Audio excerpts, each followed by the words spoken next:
Hello, welcome to our channel, welcome to MS channel. आज मैं reading कर रही हूँ कि आपके पर्सन ने क्या रियलाइज़ किया है आपके जाने के बाद उनकी लाइफ से। तो यहाँ दो डेक हैं। The wheel of Fortune deck number 1 है, गिल्डेड टैरो डेक नंबर 2 है। ये 1 है, ये 2 है। मैं इसको थोड़ा सा और करीब कर देती हूँ। ठीक है, ये 1 है, ये 2 है। उसके बाद मैं लवर ऑरिकल कार्ड से मैसेजेस निकालूंगी कि वो पर्सन आपको क्या मैसेज देना चाहते हैं। ठीक है, तो चलते हैं डेक नंबर 1 की तरफ। वेलकम डेक नंबर 1, कैसे हैं आप लोग? आई होप आप लोग ठीक होंगे और मज़े में होंगे। प्लीज़ जो चीज़ रेजोनेट करे वो लीजिएगा, जो चीज़ रेजोनेट ना करे आप वो मत लीजिएगा। सबसे पहले आया है चैरियट, कैंसर की एनर्जी आई है। उसके बाद आया सन, एरीज, लियो, सैज। उसके बाद आया है मून, पाइसेस। ओ वाह, सारे मेजर आर्कानाज हैं। And king of source, Gemini, Libra, Aquarius. आपके पर्सन ने सबसे पहले ये चीज़ रियलाइज़ की है कि उन्हें इस रिश्ते में आपके साथ हार्ड नहीं होना था। उन्होंने शायद आपको बहुत स्ट्रिक्टली रिस्ट्रिक्शंस के साथ अपनी लाइफ में रखा हुआ था। शायद उन्हें ट्रस्ट इश्यू थे, शायद वो आप पे भरोसा उस हिसाब से नहीं कर पाए जैसे करना चाहिए था।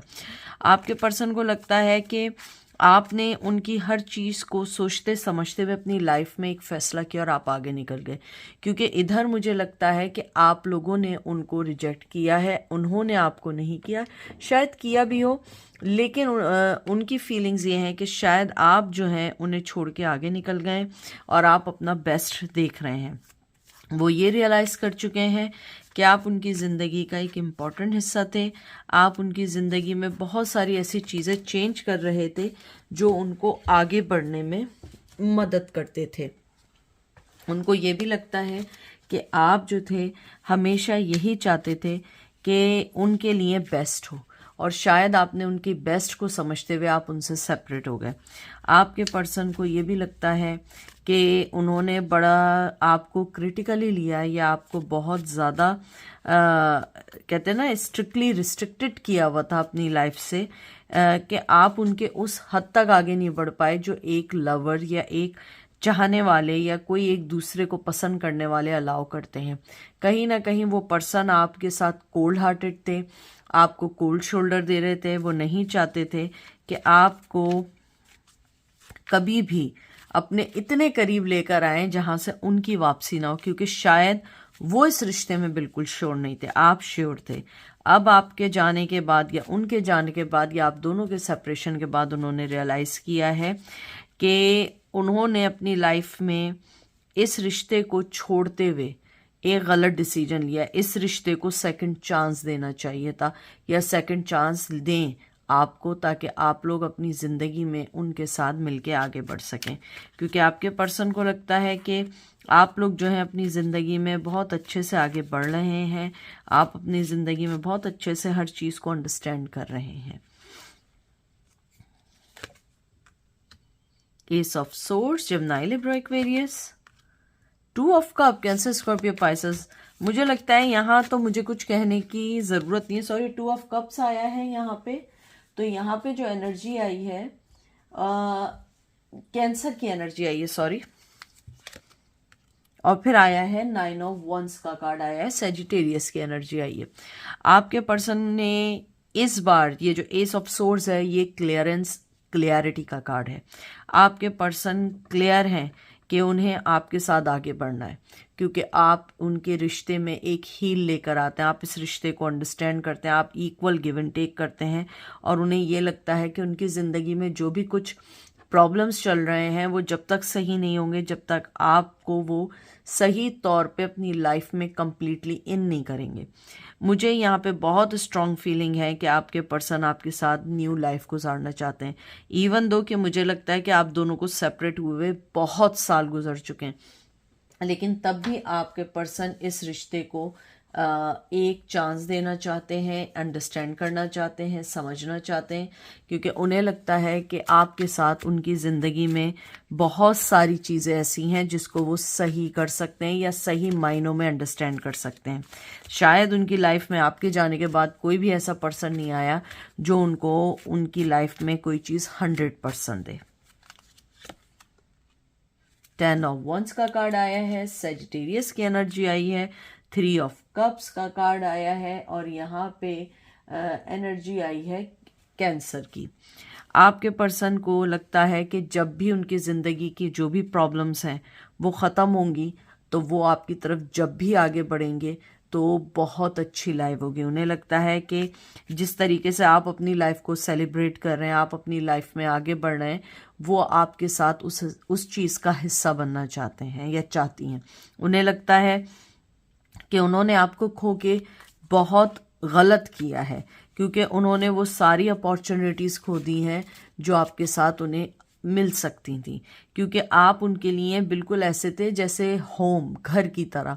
आपके सामने कोई उन्हें अपने आप को प्रिटेंड नहीं करना पड़ता था, आपके सामने अपने आप को झूठा बना के अपनी इमेज को करेक्ट नहीं करना होता था। उन्हें मालूम था कि आपके साथ मिलके वो एक बिल्कुल वही प्योर पर्सन होते हैं जैसे कि रेगुलर डेज में आदमी होता है। यानी आपके सामने वो ऐसे थे जैसे किसी आईने के सामने खड़े।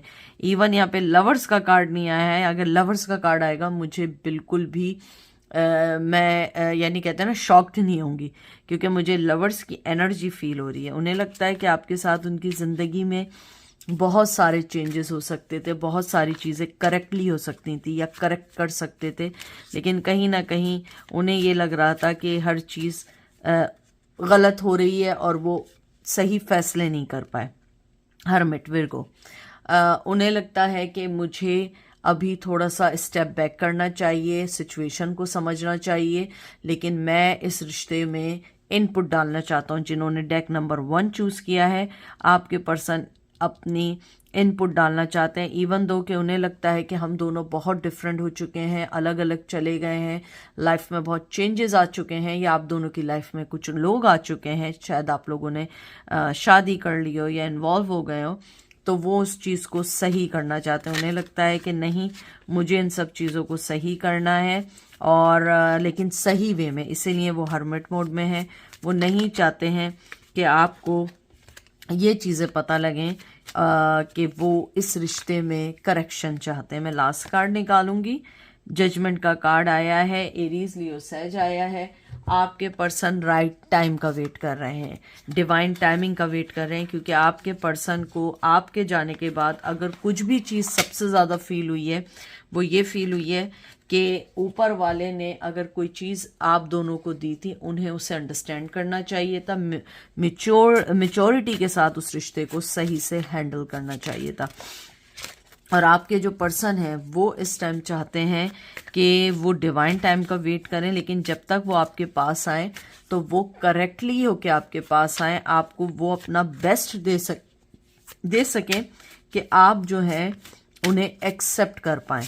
और आपके पर्सन को बिल्कुल भी इस चीज़ में कोई भी प्रॉब्लम नहीं है आपको अपनी लाइफ में लाने के लिए, लेकिन वो आपके पास सही राइट वे में आना चाहते हैं, क्योंकि उन्हें मालूम है कि आपके साथ ज़िंदगी अच्छी हो सकती है। इवन अगर कुछ प्रॉब्लम्स भी होगी तो आप इतने मेच्योर हैं, आप उन्हें अंडरस्टैंड करेंगे, आप उस प्रॉब्लम को सॉल्व आउट करने की कोशिश करेंगे। और अगर आप उनकी लाइफ में भी ना आना चाहें, वो एटलीस्ट आपके साथ एक चांस ये ज़रूर लेना चाहते हैं कि या चाहती हैं कि आप उनके फ्रेंड बन के आप उनकी प्रॉब्लम को समझ सकें। ठीक है, अब देखते हैं वो आपको मैसेज क्या देते हैं। If I could go back in the time, I would handle us differently। देखिए मैंने आपसे क्या बात की थी, एग्जैक्टली वही ये बात कहना चाहते हैं कि हर चीज़ को वो करेक्ट करना चाहते हैं, हर चीज़ को सही से करना चाहते हैं। और वो यही कहना चाहते हैं कि अगर इफ ही और she could go back again, तो वो चाहेंगे कि हैंडल उसको डिफरेंटली करें, क्योंकि उन्हें शायद उस वक्त तक ये समझ नहीं आया था कि कैसे हर चीज़ को सही किया जाए। या आप दोनों यंग थे, या उस टाइम जो था मेंटली लेवल जो था वो डिफरेंट था। I don't know who I am any more. उन्हें लगता है कि मैं अपनी लाइफ में जो भी चेंजेस ला रहा हूँ या ला रही हूँ, मुझे नहीं मालूम कि ये चीज़ें उन्हें कहाँ तक लेके जाएंगी। और कहीं कहीं उन्हें लगता है कि वो आपको आपकी तरह बनने के लिए, या आपको जैसे लोग पसंद हैं उस जैसा बनने के लिए, कहीं ना कहीं वो अपने आप को अगर खो भी रहे हैं, तो उनको लगता है कि वो बेस्ट के लिए खो रहे हैं, क्योंकि आपकी जो एक पॉजिटिव एनर्जी है जो उनको आपकी तरफ लेकर आती है, वो उस चीज़ को अंडरस्टैंड करते हुए इस चीज़ का फैसला कर रहे हैं कि मुझे अपनी लाइफ में चेंजेस लाने चाहिए। अब मैं आखिरी कार्ड निकालूंगी। I can take it anymore. आपके पर्सन को लगता है कि बस बहुत हो गया है, अब इससे ज़्यादा मैं नहीं कर सकता या नहीं कर सकती, क्योंकि ये रिलेशन उनके लिए काफ़ी स्ट्रॉन्ग है, समझने के लिए बहुत स्ट्रॉन्ग है, लेकिन वो उनको लगता है कि अब मैं इतना दूर नहीं रह सकता। हालांकि उन्हें वे नहीं पता आप तक कैसे आना है, लेकिन वो चाहते हैं या चाहती हैं इस रिश्ते को दोबारा से रीस्टार्ट कर सकें, या कुछ ना कुछ ऐसा ज़रूर हो जिसमें आपकी और उनके दरमियान एक वे बन सके। ठीक है, तो ये थी डेक नंबर 1 की रीडिंग। अब हम चलते हैं डेक नंबर 2 की तरफ। Welcome deck number 2। कैसे हैं आप लोग? आई होप आप लोग बिल्कुल ठीक होंगे। प्लीज़ जो चीज़ रेजोनेट करे वो लीजिएगा, जो चीज़ रेजोनेट ना करे वो नहीं लीजिएगा। सबसे पहले आया है 9 ऑफ पेंटिकल आया है आपका, इसके अंदर विर्गो की एनर्जी आई है। फिर आया है 8 ऑफ पेंटिकल, फिर विर्गो की एनर्जी आई है। फिर हैंगमैन आया है आपका कार्ड, और हैंगमैन जो है इधर कैंसर, स्कॉर्पियो, पाइसेस की एनर्जी है। और 6 ऑफ पेंटिकल। काफ़ी मिच्योर कार्ड आए हैं आपके। टॉरस की एनर्जी आई है। मैं ऐसे कर दूं कि आपको सारे कार्ड दिखें। आप जिस भी पर्सन का पूछ रहे हैं उन्होंने एक चीज़ ज़रूर रियलाइज़ की है कि शायद आप दोनों के दरमियान जो भी लड़ाई झगड़े थे, जो भी डिफरेंसेस थे, उसका मेन रीज़न जो था कहीं ना कहीं मनी था, कहीं ना कहीं फाइनेंस था, कहीं ना कहीं एक दूसरे के टूवर्ड्स एफर्ट्स कम थी या एफर्ट ज़्यादा थी, या तो कोई बहुत इस रिश्ते में दे रहा था और कोई इस रिश्ते में बिल्कुल नहीं दे रहा था। मुझे यहाँ लगता है कि आप लोग इस रिश्ते में बहुत इनपुट डाल रहे थे, चाहे वो फाइनेंशियली वाइज हो या मेंटली पीस के वाइज हो, और वो पर्सन जो था वो शायद सिर्फ उन चीज़ों को इंजॉय कर रहे थे, या वो एक हैंगमैन की तरह सिर्फ लटके हुए थे कि आप उन्हें जो जो प्रोवाइड कर रहे थे वो उस चीज़ से फ़ायदे उठा रहे थे, बेनिफिट्स हासिल कर रहे थे। आपके जो पर्सन हैं वो आपके जाने के बाद उन्हें ये रियलाइज़ हुआ है कि मुझे इस रिश्ते को समझना चाहिए था, मुझे चीटिंग या शॉर्ट वे नहीं रखना चाहिए था, मुझे इस रिश्ते को समझते हुए पूरी तरीके से इसमें इन्वॉल्व होना चाहिए था, क्योंकि 9 ऑफ पेंटिकल का कार्ड रिश्ते बनाने का है। आपके पर्सन को लगता है अब कि मुझे रिश्ते बनाने चाहिए थे, शॉर्टकट की जगह मुझे मेहनत करके या अपनी एफर्ट 100% डाल के इस रिश्ते को सक्सेसफुली अचीव करना था। लेकिन कहीं ना कहीं आप उस रिश्ते में बहुत ज़्यादा इन कर रहे थे और वो उस रिश्ते में बिल्कुल भी कोई भी एफर्ट नहीं डाल रहे थे। उसके बाद हाई प्रिस्टेस का कार्ड आया है और इसके अंदर जो है कैंसर की एनर्जी आई है। फिर आया है वर्ल्ड, टॉरस, विर्गो, कैप्रिकॉर्न, और फिर आया है एम्प्रेस। इतने ज़बरदस्त मेजर आर्कानाज आए, इतने ज़बरदस्त मेजर आर्कानाज हैं कि मैं क्या बताऊं। टॉरस की एनर्जी आई है। आप दोनों में कहीं ना कहीं मज़हब या कोई ना कोई इख्तिलाफ थे या चेंजेस थे। मुझे लगता है शायद वर्क एक जैसा हो, लेकिन कहीं ना कहीं आप लोग एक दूसरे से अलग थे, क्योंकि मुझे लगता है, जो मुझे एनर्जी आई है, कि आप लोगों में कोई भेदभाव नहीं है, ना रिलीजन को लेके, ना कास्ट को लेके, ना ज़बान को लेके, ना कंट्रीज़ को लेके। You always try give your 100%। You never जज anyone from their relation with कोई कास्ट है या ट्रेडिशन है। You always try to help another people, क्योंकि यहाँ पे एक नहीं 2 कार्ड ऐसे आए जिसके अंदर आपके अंदर एक ऐसी ममता है, ये ऐसी क्वालिटी है जिसके अंदर, मैं इस कार्ड को ज़रा वो कर दूं वरना फिर यूट्यूब जो है प्रॉब्लम देता है। आपके पर्सन जो है उन्हें लगता है कि आप विदाउट अनकंडीशनल किसी के लिए कुछ भी कर सकते हैं। आप लोग नेचर को बहुत पसंद करते हैं, एनिमल लवर हैं, कुछ लोगों के पास पेट्स भी हो सकते हैं। आपके पर्सन ने ये रियलाइज़ किया है कि आप जो हैं किसी भी चीज़ से बाउंड नहीं है, आप एक फ्री स्पिरिट हैं। आप लोगों की मदद करना चाहते हैं, लोगों के लिए काम करना चाहते हैं। आपके पर्सन ने ये भी देखा है कि अगर वो इस रिश्ते को सही से समझते तो ये रिश्ता बहुत अच्छा चल सकता था। मुझे यहाँ लगता है, जो एनर्जी फील होती है कि आपके पर्सन ने जब तक चाहा आपके साथ इस रिश्ते को बनाने की कोशिश की, और उसके बाद शायद कास्ट का, रिलीजन का, पेरेंट्स का बहाना बना के वो आपसे दूर हो गए, या अगर ना भी बोला तो आपको क्लियर जवाब दिए बगैर आपसे दूर होके चले गए, और उन्हें इस चीज़ का पछतावा है। और अगर ऐसा भी नहीं था तो वो आपके साथ रिश्ते में बंधे हुए थे, और विदाउट आपको कोई भी सॉलिड रीज़न दिए बगैर वो आपसे अलग हो गए। Page of pentacle, taurus, Virgo, Capricorn. आपके पर्सन को लगता है कि अगर उनका बस चले तो वो अब आपको कोई ऑफर देना चाहते हैं, आपकी तरफ आके बढ़ना चाहते हैं। हेरोफेंट का कार्ड आ गया है। आप किसी शादीशुदा बंदे के प्यार में हैं, या वो शादी कर चुके हैं। आप किसी ऐसे बंदे के इश्क में मुब्तला हो चुकी हैं या हो चुके हैं, या हो सकता है कि उनके before they got married you guys were in love, और now he or she is married, और अब जो है बहुत मुश्किल है कि इस रिश्ते को चलाया जाए, इस रिश्ते में इनपुट डाली जाए।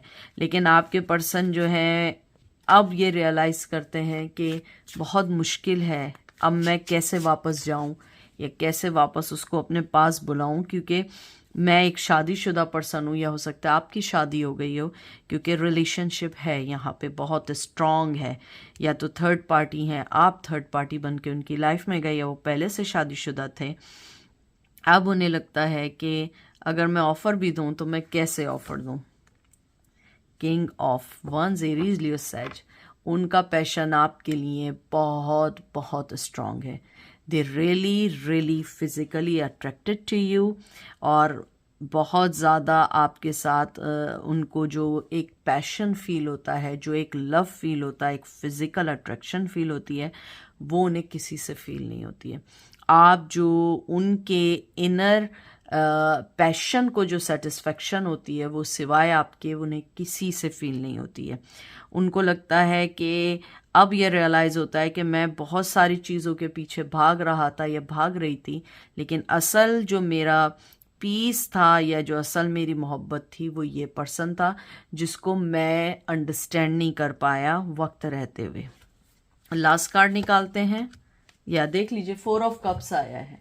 बहुत ज़्यादा जहनी दबाव है, बहुत ज़्यादा परेशानी है कि इस रिश्ते को कैसे चांस दें, या इस रिश्ते को कैसे आगे बढ़ाएं, क्योंकि उन्हें लगता है कि अगर वो आगे भी बढ़ाएंगे तो कैसे, किस हिसाब से आगे बढ़ाएं, क्योंकि उन्हें लगता है कि अब बहुत देर हो चुकी है, उन्होंने बहुत देर कर दी है इस रिश्ते को अंडरस्टैंड करने में। अब मैं, और सबसे बड़ी चीज़ ये है कि उन्हें ये बात बहुत अच्छे से रियलाइज़ हुई है कि उन्होंने ऊपर वाले के दी हुई चीज़ को ठुकराया है, और अब वो पीसफुल नहीं है अपनी लाइफ में, क्योंकि उन्होंने ऊपर वाले की जो इच्छा थी या ऊपर वाले की जो मर्ज़ी थी, उन्होंने जो एक पर्सन उनकी लाइफ में दिया था, वो उसको पहचानने से पहले खो दिए हैं।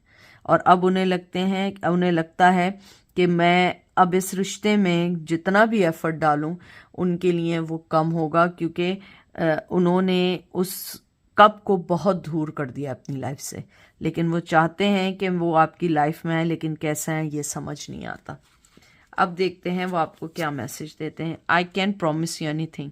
वही, उन्हें मालूम है कि आप उनकी ज़िंदगी का हिस्सा हैं, आप उनकी ज़िंदगी हैं, लेकिन वो आपसे कोई चीज़ प्रॉमिस नहीं कर सकते हैं, कोई चीज़ आपको बोल नहीं सकते हैं, क्योंकि उन्हें लगता है कि मैंने दोबारा प्रॉमिस किया और उसको दोबारा पूरा नहीं किया तो आप माइंड कर जाएंगे, या फिर आप कभी भी उनके पास नहीं आएंगे। अब देखते हैं don't wait for me please, वो नहीं चाहते आप उनका इंतज़ार करें, क्योंकि उनके पास कोई स्पेसिफिक टाइम नहीं है। अगर आप अपनी ज़िंदगी में आगे नहीं मूव ऑन हुए हैं, are you still waiting for that person, they will give you the message कि please don't wait for him और हर, बिकॉज उनके पास कोई सर्टेन टाइम नहीं है। उनकी लाइफ की कोई उनके ऊपर जो लाइबिलिटीज़ हैं, जो उनकी लाइफ में रिस्पॉन्सिबिलिटीज़ हैं, प्रायोरिटीज़ हैं बिफोर यू और after you, they try to fulfil that promises और प्रायोरिटीज़। आई थिंक ये बुरी बात तो मैं नहीं कहूँगी, लेकिन कम से कम वो पर्सन अपनी लाइफ की जिम्मेदारियों को समझने लगा है या लगी है। लास्ट कार्ड निकालेंगे, I can not come to you now. देखें, तीनों कार्ड एक दूसरे से मिलते हैं कि वो आपको पहले से कह रहे हैं कि मैं नहीं आ सकता, या अभी वो वक्त नहीं है कि मैं आपके पास आऊँ। मैंने आपको पहले ही कहा था कि आप शायद किसी शादीशुदा बंदे से डील कर रहे हैं जिसके पास अभी आने के लिए कोई भी चांस नहीं है। लेकिन सबसे अच्छी चीज़ ये है कि वो आपकी वर्थ को जानते हैं, अपनी गलती को जानते हैं कि उन्होंने आपके साथ क्या गलत किया। ये मेन इम्पॉर्टेंट और मेन थिंग है। तो ये थी आज की रीडिंग। आई होप आपको पसंद आई होगी। अपना ख्याल रखिएगा, दुआ में याद रखिएगा। Take care, bye.